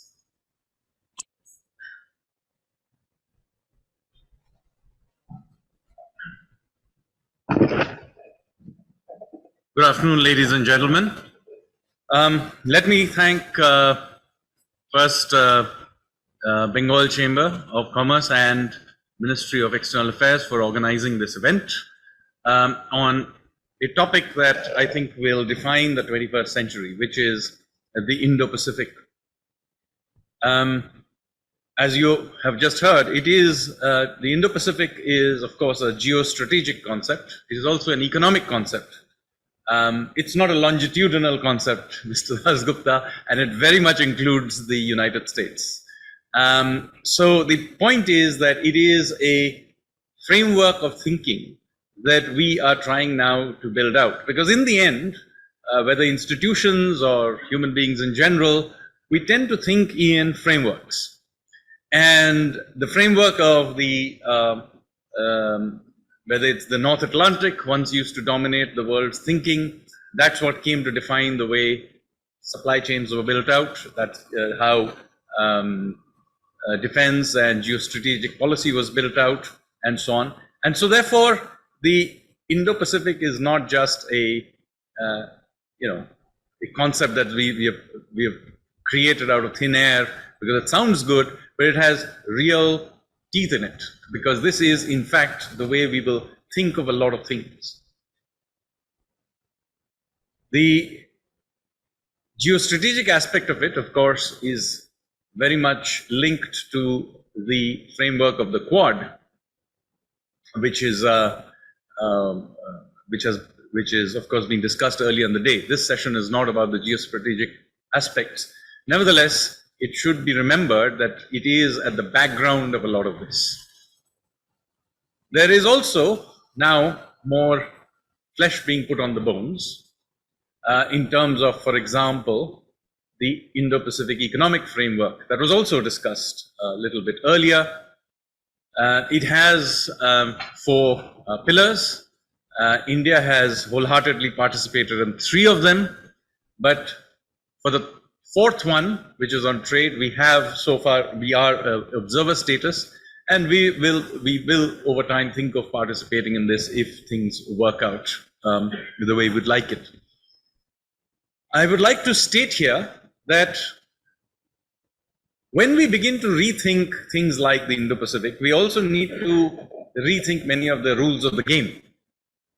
And I'll illustrate this point by using the issue of environmental, social, and governance norms, so that people understand why these frameworks matter. You see, the use of environmental, social, and governance norms to deal with trade and investment is becoming more and more popular. And I have nothing against it, by the way. It's generally a good idea. However, unfortunately, the way these norms are defined and who not only defines these norms or monitors these norms, as things stand, is still being worked out in the North Atlantic.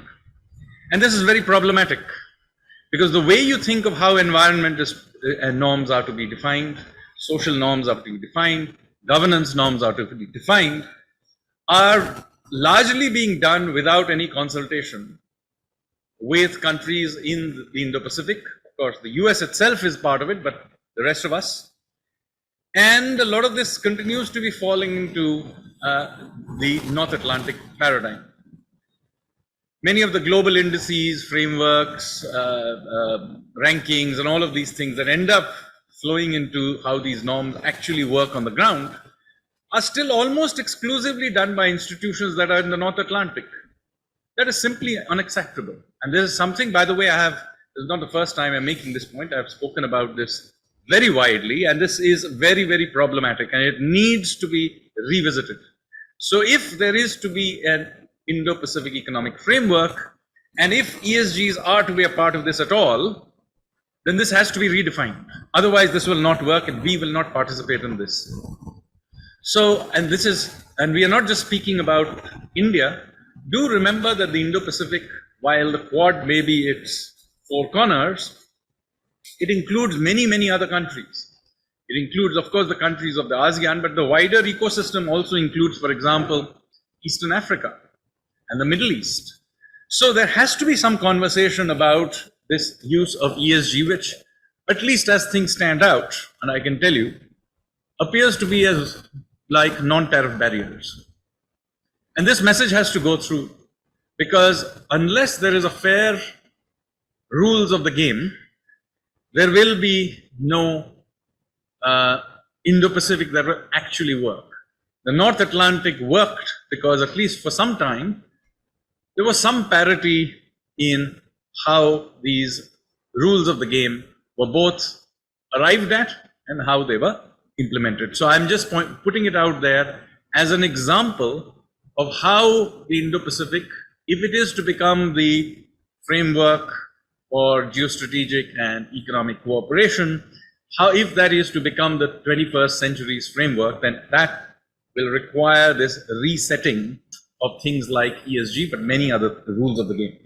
So this is my first point that I would like to make. Second, while it is good to come up with soft things like norms and free trade agreements and so on, a lot of this is going to work on hard infrastructure. This is absolutely critical. And in this context, let me also state that much of this is a maritime concept. So this is ultimately going to be about maritime infrastructure. Of course, some of it is hard geostrategic infrastructure, but a lot of this will be about ports, it will be about right of passage, and so on and so forth. So the maritime aspect of this is absolutely critical. Without taking that into account, the rest of the conversation is not even meaningful. But once you go into a maritime framework, then, as I said, the way you look at the world changes. So I'll just give you an Indian perspective of this. For far too long, when India thought of its neighbors, it thought of China on one side and Pakistan on the other side. But in fact, India is the only country in the world which has an ocean named after it. Our history is heavily maritime. Unfortunately, not taught properly in our textbooks, but that's a different debate. But India is very much a maritime country. You just heard Devyani talk about India's links to Southeast Asia and specifically to Cambodia, but it's also true of many of the countries in the ASEAN. I mean, the country Singapore it has a Sanskrit name, Sanghapura, literally means the lion city in Sanskrit. Indonesia, it's a country that actually names itself after India. Its national symbol is Vishnu's Garuda. Its currency is the rupiah, which is the correct pronunciation of the rupee, and so on. So there is more than a little linkages to the Indo-Pacific.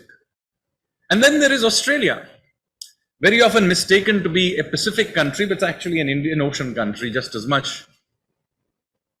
And when we take a maritime view of the world, our neighbors stop being just Pakistan and China, with whom we have, as people know, many different dimensions of frictions, but a friendlier world which includes Singapore and Indonesia and Australia. But also on the other side, countries like the UAE and Oman and Kenya and Mauritius, all friendly countries with whom we have hundreds, if not thousands of years of connections. So it becomes a very different dynamic. And so in this context, we need to see the physical infrastructure that we are building up. Now, in the recently concluded G20 meeting, as you will be aware, we came up with the corridor going the other way, which is India, Middle East, Europe. And of course, that is the other side of the Indo-Pacific corridor. So you must understand that these things all link through. And by the way, they have done so for thousands of years. There's a lot of discussion about Silk routes, but do remember, for most of human history, it was the maritime routes of the spice route that were more important. Even Marco Polo, the guy who is the sort of symbol of the Silk route, by the way, went home by the maritime route. So do remember that. And so when we are building out these linkages, of course, there will be some land parts of this westward corridor, which will include, one of the things that will include is the rail linkages going through from the UAE through Saudi Arabia, Jordan, and on to Haifa.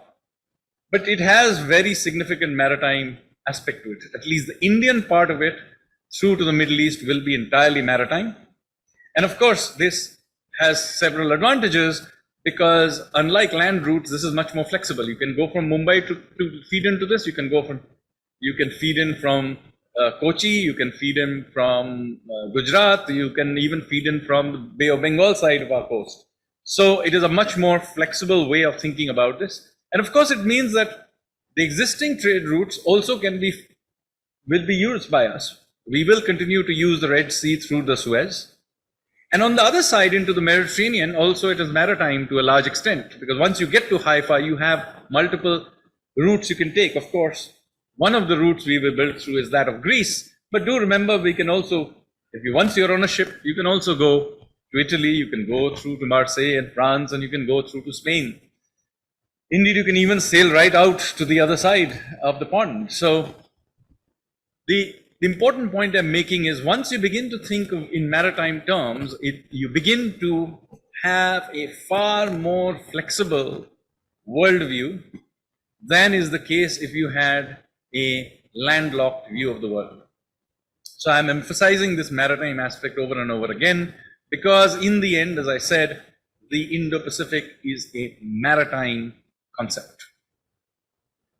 Now comes the finally, before I stop, let me say that there is also a financial aspect to this. And that is important because, of course, all of this has to be funded. Now, just like there is a landlocked view of logistics, which is rigid, which I said we should have a more fluid maritime view. This is also true, by the way, of finance. We tend to take these concepts and lock it into some multilateral World Bank, IMF type of rigid funding, financing system. I'm afraid, West, we have done something in BRICS as well in those lines, but in fact, serious finance has to be done through financial markets, globally fluid um, funds, and so on and so forth. And that is, and so therefore, really creating more fluid networks of financing is far, far more important than creating old style bricks and mortar multilateral type agencies. In the end, the monies that flow through these are almost irrelevant to serious finance. So where do we really have to talk about? What do we really have to talk about in this context? Well, this Indo-Pacific region also has some great finance hubs. There is, of course, Singapore, which is Asia's biggest financial hub. There's the US, and California is very much a major source of financing, particularly things relating to technology. Japan and Tokyo continues to be a major financing hub. We have in India, of course, Mumbai is our financial hub, but of course we are building out, and I would like to emphasize this, an international financial hub at Gift City, which we intend to build out over the next decade or so. And by the way, interlinking all of this is key. We already have, for example, Gift City has already got linked through it to Singapore through the SGX Connect, and that is important because now you are beginning to see these financial linkages being built. Similarly, what are we doing with the Indian rupee? We intend over the next decade or so to internationalize the Indian rupee and allow for it to be much more widely used as a currency. So hardening the Indian rupee. I know that the media tends to blow this up into some talk about de-dollarization. In fact, that is not even a meaningful way of thinking about it. India aspires to be a hard currency, not a global anchor currency. And as a hard currency, we want to be in, at least for the foreseeable future, we aspire to be somewhat like other hard currencies, like, for example, the yen, the pound, the euro, the Singapore dollar, the Australian dollar, and so on. And so basically, that is our main aspiration. And to that effect, we are slowly building that out. The dollar, as far as I can see, will remain the world's anchor currency for the foreseeable future. But as a hard currency, we will aspire to become a part of the IMF's SDR basket over a decade from now. We do expect that the Indian bonds will be more widely used for other countries' reserves. And to that aspiration, we have taken an important step in recent weeks of being included in global bond indices like that of JP Morgan's bond index. So what we are seeing here is India itself becoming a more prominent part in the financial network, just like the physical architecture of trade and commerce is being built out. The financial architecture of trade and commerce is also being built out and getting interlinked through to the rest of this region. So I hope I gave you a flavor of how we think about this. It is an important framework of the Indo-Pacific is an important framework of how we think about our future. And we are already beginning to build the financial, physical, economic, and commercial architecture of this in concrete step-by-step measures. But as I said right in the beginning, this has to be done in ways where there is participation by all stakeholders in the rule making of this. Thank you very much.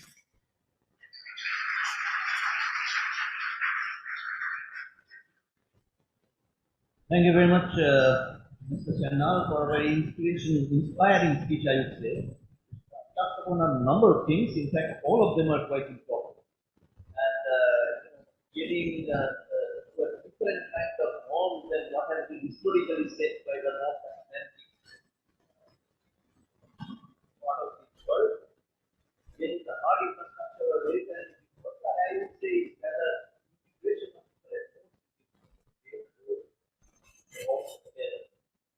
and then financial aspects of funding, getting this point clear that putting Indian rupee as a hard currency is not a move for de-dollarization as the media has projected it. I think it's very important. interlinkage of Indian financial hub with the world, especially the mechanism for putting a number of points here. Well, let's move forward, and I have now the Neelam Rani, IFS Director, Secretary to the Minister on India's engagement in the Srimati Rani.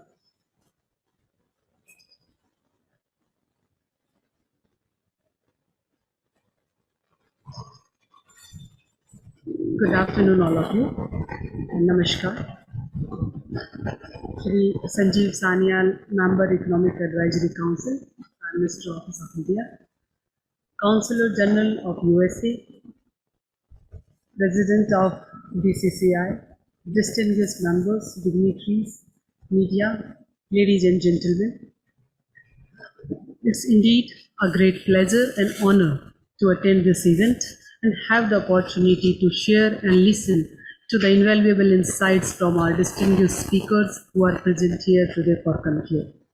Special thanks to Sanjeev sir and Ambassador Madam for their insights on Indo-Pacific and highlighting the need of redefining the fair and just global governance, and at the same time the importance of enhanced maritime infrastructure and India's greater stake in the region. That everybody will agree with me and no one can deny of that.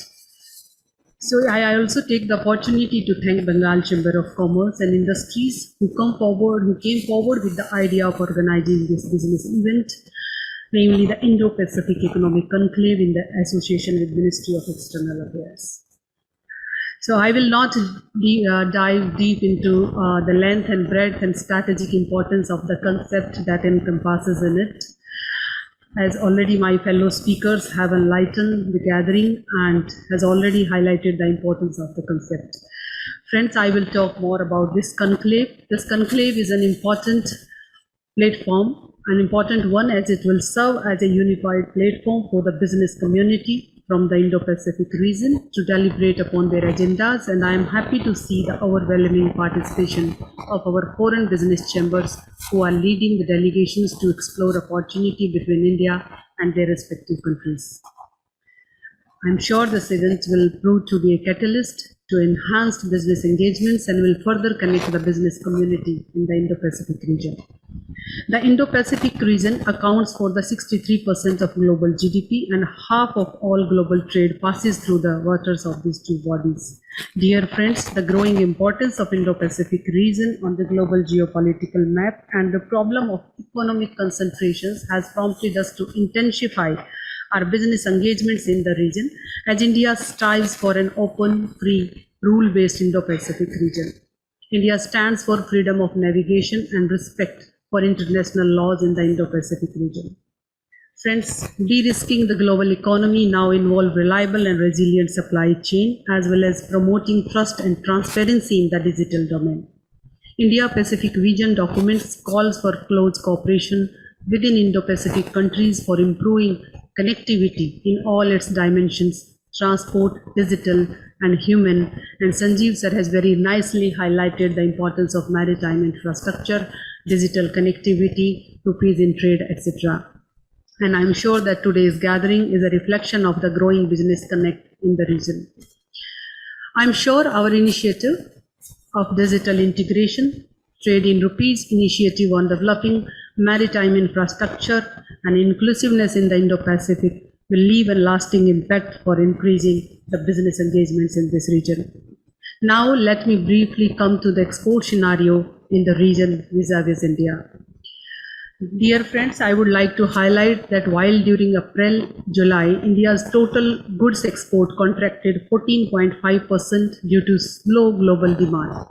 Exports to the Asia-Pacific regions were down by 22%. On further analysis, we found that though our exports declined in the region, most countries in the region imported more than across the other parts of the world. Thus, the Indian export slump was not merely on account of lower regional demand. Also, the decline in India's goods export to the region was broad-based with the export of many of the top 10 commodities contracting. Therefore, it is important not to lose focus on this region. I hope that during this 2 days event, we deliberate upon these aspects as well, because in terms of market size alone, the Asia Pacific market is bigger than both the US and Eurozone. So this is the need of the hour that we should all focus on that, and all the chambers who have gathered here should try to conceptualize, should try to find out something that the trade within the Indo-Pacific regions increase exponentially. I am hopeful that during the conclave, we will have fruitful discussions on logistic issues, supply chain issues, integration to regional value chain, seamless movement of goods, services, and labor with effective outcome. I once again thank you, my co-organizer, for their cooperation and support to bringing the Indo-Pacific representation on a single platform. And I wish all the very best to all the participants to have a fruitful and meaningful interaction during the event. I urge the business community to leverage the platform and reach some tangible outcome during the course of the event.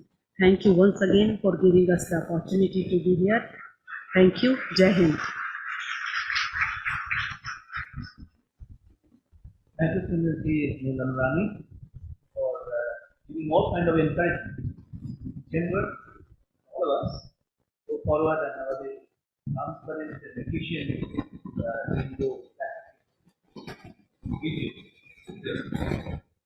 Well, I thought in the beginning that I'll not entertain questions. But I feel that we are running late, no doubt, but there's 5 minutes for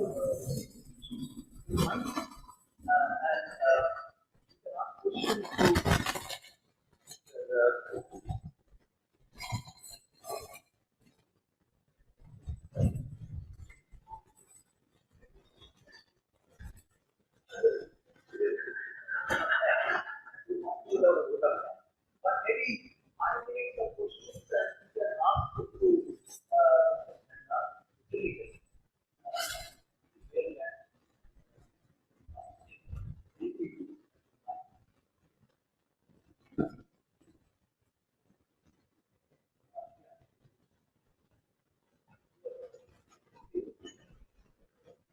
Sanyan, I am Aniruddha Lahiri, a past president of Shaper.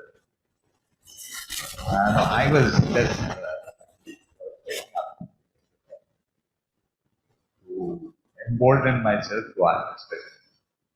The question is, one, you didn't refer to China at all in terms of currency at one point in time.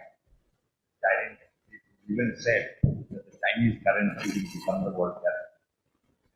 Probably replace the dollar. That was said at one point. Also, as she pointed out, Babek pointed out, that, Hong Kong was not referred to. And the commercial hub, I think Hong Kong was very important, of course. Now gone over to China. The fact remains that Hong Kong is the commercial hub. Now, was this omission deliberate, or did you have, or did you think this is irrelevant? All right, Mr. Sanand, We'll take a few questions and then answer it. Yeah. There's a lady here and then we'll go we there. don't have too much time in that. So why don't we let her ask the question since we are here and then we'll. Thank you very much. My question, I thought that your points were really, really interesting, and I agreed completely that human beings do focus on frameworks, and I love the way you looked at the frames differently.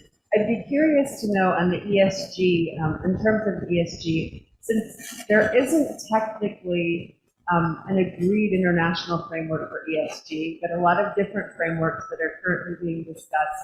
So I'm curious to know what elements of the ESG do you think don't include, definitions that are inclusive of the global economy? Okay, if I don't answer this lot, then I'll answer that lot. So, since I'm accused of being right-wing, I'll start with.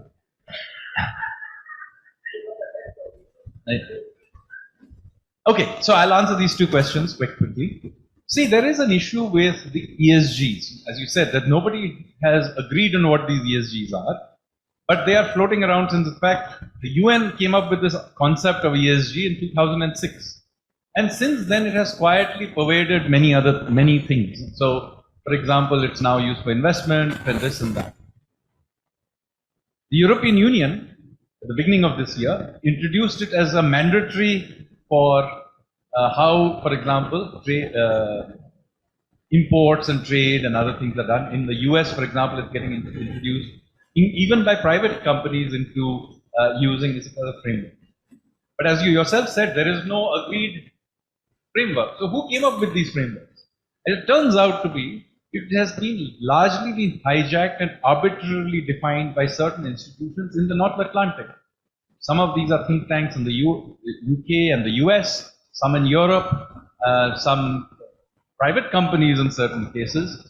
And what is happening as a result of this is that these things are, you're seeing this proliferation, as many of you may notice, of global rankings and global indices of all kinds with utterly absurd outcomes. And I'll give you some ones. Like there's a global democracy index, which is done, by the way, by Freedom House, which is funded, by the way, by the State Department.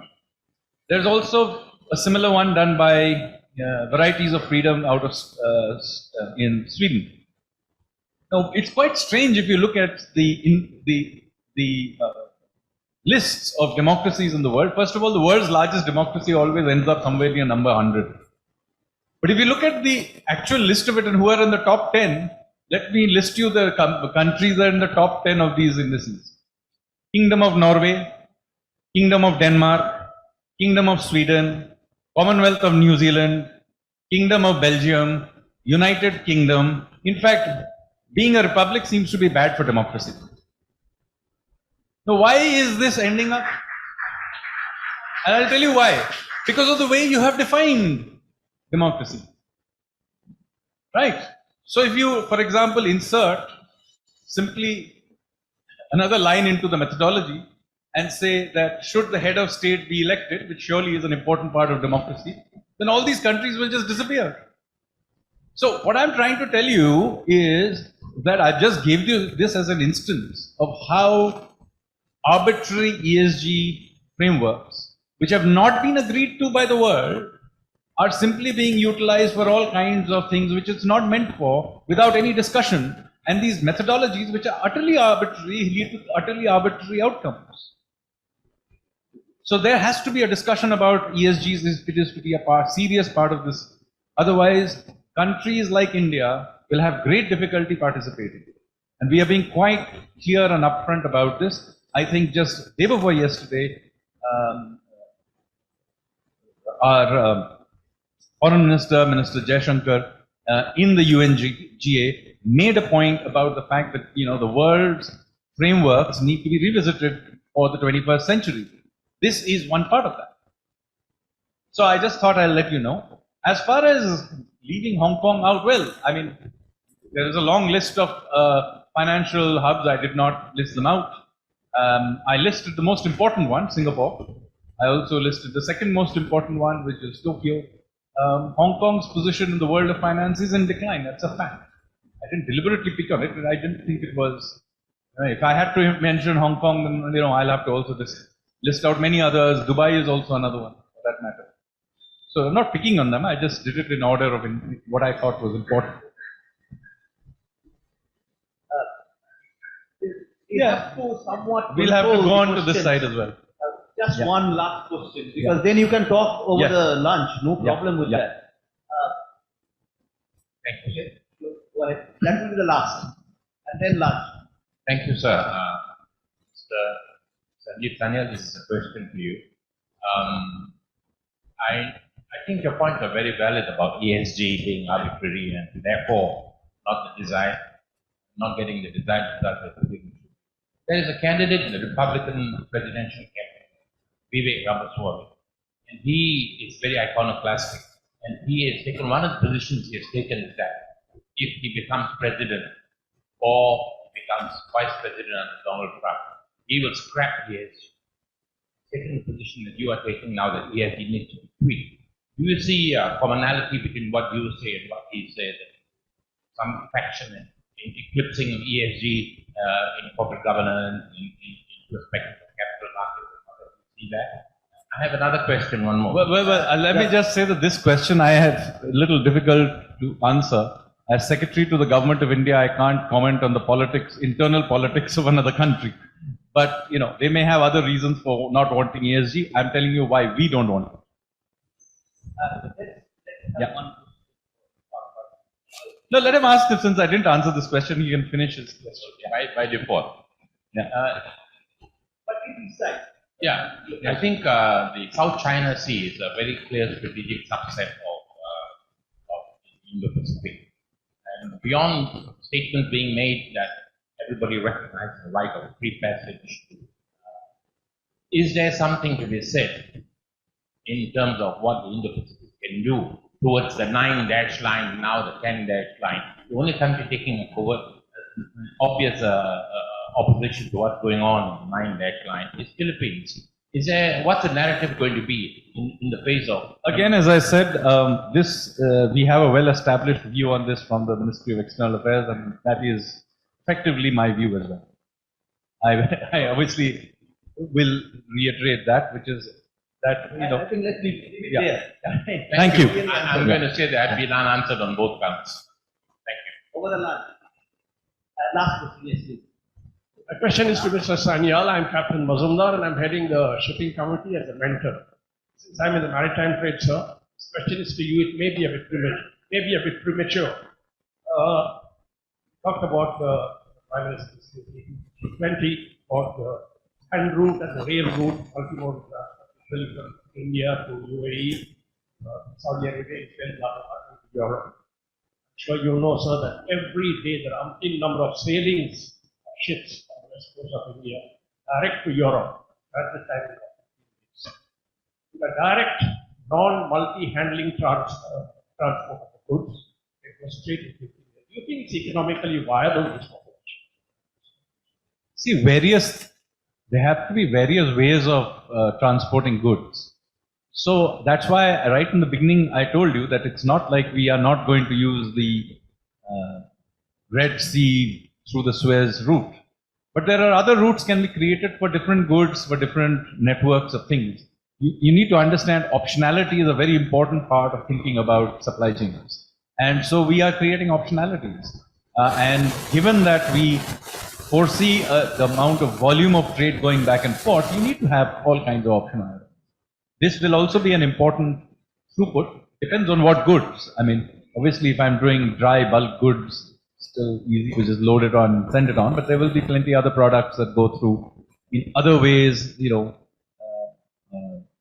Components going to somewhere in the UAE, put together, put on a train, goes across to Haifa, then sent out on the other side. So there, it depends on what exactly you're dealing with. At your point, I was only talking about basically the multi-handling and finance. That's all. Can you just leave it here? Point is made. Point. Just two things before I hand it over to the vote of thanks. One is, you see that sometimes voices are raised from North Atlantic Society, ESG. Dirty industry argument. Well, all the dirty industries are taken to develop. The voices came first and foremost, strong voices from the North Atlantic. So let's not despair. We can cooperate. We can, talk together. And our voices will be there. We always have quite sure they will. But there are voices there. I guess. Well, of course, there are voices there, but this is the Indo-Pacific. I'm just pointing out, we do not want to simply transplant North Atlantic worldviews into the Indo-Pacific. Otherwise, why have the Indo-Pacific? The point we are making is that the Indo-Pacific is a valid and perhaps a more appropriate way to think about the world in the 21st century. We should be able to write the rules. But I don't. I just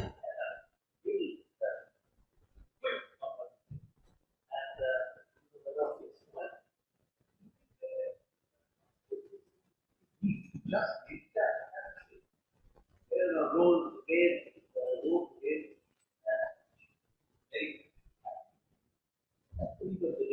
you just can't take one mode alone.